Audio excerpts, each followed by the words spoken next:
Praise the lord. ప్రభువునందు ప్రియ సహోదరి సహోదరులారా, యేసుక్రీస్తు నామంలో మీ అందరికీ శుభాలు తెలియజేస్తున్నాను. అందరు బాగున్నారా?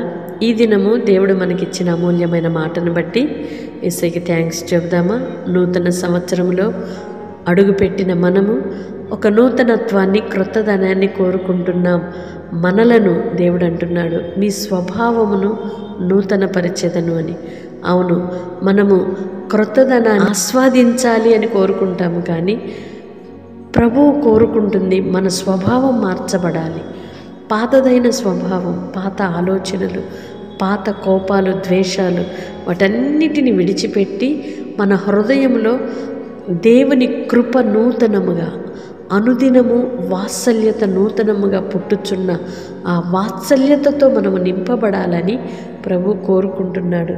రక్షణ లేనప్పుడు పాత స్వభావాలతో ఉన్నట్లుగా మనము ఉండకూడదని, మన స్వభావం మార్చబడటమే ప్రాముఖ్యతని దేవుని లేఖనాలు సెలవిస్తుండగా, రక్షణ పొందిన మనము క్రొత్త సంవత్సరములో అడుగుపెట్టిన ప్రతి ఒక్కరము కూడా నూతన స్వభావముతోనూ, కృపతోనూ, దేవుని ప్రేమతోనూ నింపబడదుముగాక.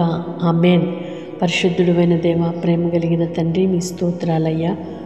నూతన స్వభావమును కలుగు చేసేదనని వాగ్దానపూర్వకంగా నీ పిల్లలను ధైర్యపరిచారు.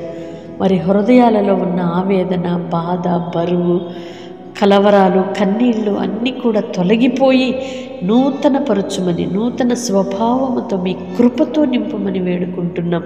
మీ స్తోత్రాలు చెల్లిస్తున్నాం. ప్రాచీన స్వభావములు ఏవి కూడా నీ పిల్లలను నాయనా ఆవరించడానికి వీల్లేదు, నీ పిల్లలను వశపరచుకోవడానికి వీల్లేదు నాన్న.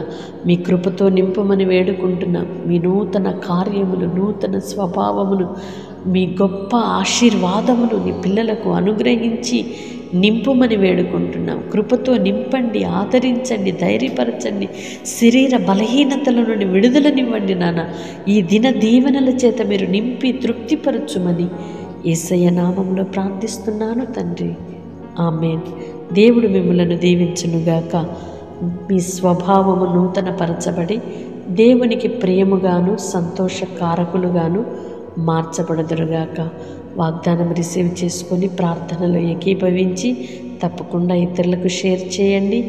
దేవుని సన్నిధిలో ప్రార్థిస్తూ ఎదురు చూస్తున్న కార్యములను నా దేవుడు సఫలపరిచి మిమ్ములను నూతన దీవెనలతో, కృపలతో నింపునుగాక. ఆమేన్.